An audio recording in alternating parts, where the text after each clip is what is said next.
wa'innan yaran da kuke gani wallahi gaba ɗayan su mahaifinsu ya rasu, gaba ɗayan su wa'innan 'yan matan da kuke gani ba su da ɗakin kwana.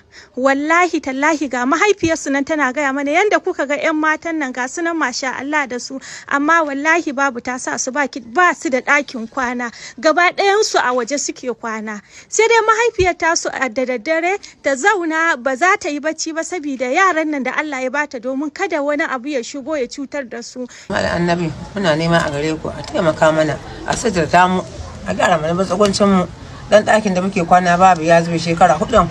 Duk ruwan da zai zo duk sanin da zai zo a cikin muke kwana, a cikin muke ta zaka nan wannan ɗaki nan ƴaƴana suke kwana. Yanzu ana abokan da suke yawo da shi ba su da shi saboda ban mu da shi, talauci ya mana yawa. Da an zo neman sai a ce me zaka je ka aura a wannan gida wanda abin da za su ma bai da shi, matsagoncin ma suke zaune a gidan babu. Muke wanda muke tare ita ba sai mun kanga kana mu shiga. A taimaka mana muna neman taimako a gare ku. Allah ka taimaka mana ka shige mana gaba, Allah ka ɗaukaka mana ɗaki, ubangiji Allah ka shige mana gaba tsakanin mu da mu da ku. Ki faɗa halin da kuke ciki in dare yayi, in dare yayi. In dare in yayi dare ƴaƴan nan ba su barci ba, in suka kwanta ni a zaune nake kwana dan ga halin da suke ciki, kada zuwa bata min iyali.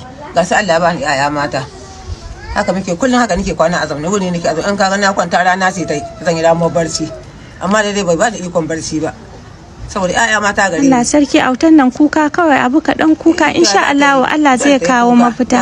Ita ta ce duk duniya ba abin da take so sama da mahaifiyarta, kuma ba ta so ta rasa ta. Kuga ƴaƴa mata masha Allah, amma wai a ce babu matsugunci. Wannan rayuwa haka muke duniyan nan, Allah ka yafe mana.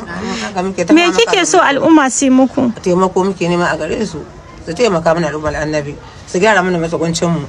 Ba mu da matsugunci, makewaya ba mu da ita, haka nan muke. In ruwan sama ya zo haka muke a zamani, a tsaye muke ta kwana, haka muke zama muke tashi.